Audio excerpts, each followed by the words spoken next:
সবাইকে নমস্কার। আমার নাম পলাশ টপ্প, সভাপতি স্বপ্নচূড়া ফাউন্ডেশন, মিঠাপুকুর, রংপুর। আপনারা জানেন আমাদের স্বপ্নচূড়া ফাউন্ডেশন বিগত 1 বছর ধরে শিক্ষা সহায়তা প্রকল্পের সঙ্গে কাজ করে আসছে। আমরা এবারেও শিক্ষা প্রকল্পে নতুন একটি উদ্যোগ আমরা গ্রহণ করতে চলেছি, যেখানে আমাদের গত বছর শিক্ষা সহায়তা প্রকল্প 1 শ্রীরামপুর 5 নং বালারহাট ইউনিয়ন পরিষদ, মিঠাপুকুর, রংপুর আদিবাসী গ্রামে কাজ করেছি এবং দ্বিতীয়ত 2 নং রানীপুকুর ইউনিয়ন পরিষদ, মিঠাপুকুর, রংপুর, মহিনপুরে আমরা শিক্ষা সহায়তা প্রকল্পে আমরা কাজ করেছি। আমরা এবারেও চেষ্টায় আছি, যেখানে মিঠাপুকুর উপজেলায় যে কোনো জায়গায় অবহেলিত, সুবিধা বঞ্চিত আদিবাসী শিশুরা যেখানে রয়েছেন, বিকাল টাইমে তারা পড়াশোনা করেন না, এই ধরনের যদি শিক্ষার্থী যদি অনেক বেশি থাকে, প্লে থেকে 5ম শ্রেণী পর্যন্ত, সে জায়গায় আমরা শিক্ষা সহায়তা প্রকল্প স্বপ্নচূড়া ফাউন্ডেশন থেকে বাস্তবায়ন করব। যদি কারো প্রয়োজন হয় আমাদের সঙ্গে যোগাযোগ করবেন। আমাদের শিক্ষা সহায়তা প্রকল্পে আমরা একটা অ্যানিমেটর দিয়ে বিকালে তাদের স্কুলের পড়াটাকে আমরা পাঠ্যদান করিয়ে থাকি।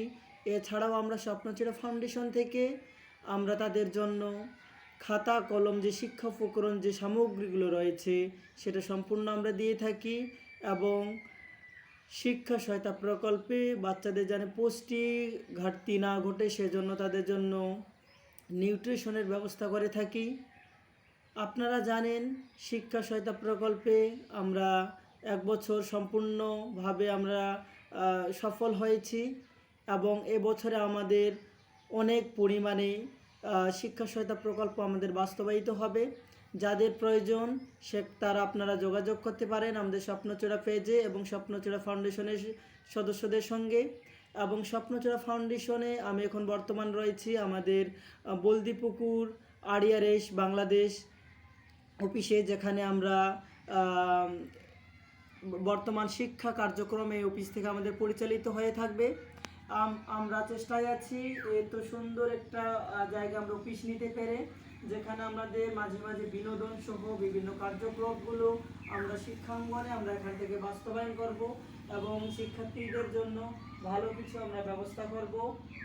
আপনারা জানেন যে শিক্ষার্থীরা এত সুন্দর পরিবেশ, নিরিবিলি এমন একটা জায়গায়, যেখানে আমার খুবই ভালো লেগেছে। আমরা এই জায়গা থেকেই আমাদের শিক্ষা কার্যক্রম বাস্তবায়ন করে থাকব এবং 10টা হোক 20টা হোক, যতগুলো আমাদের মিঠাপুকুর উপজেলায় যদি ঝরে পড়ার মতো সেই গ্রামে শিক্ষার্থীরা থাকে, তাহলে সে জায়গায় আমরা অবশ্যই স্কুল দিয়ে আমরা শিক্ষা কার্যক্রম বাস্তবায়ন করব।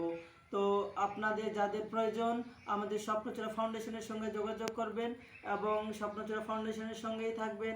সবাইকে অসংখ্য ধন্যবাদ আমার এতক্ষণে ভিডিও দেখার জন্য।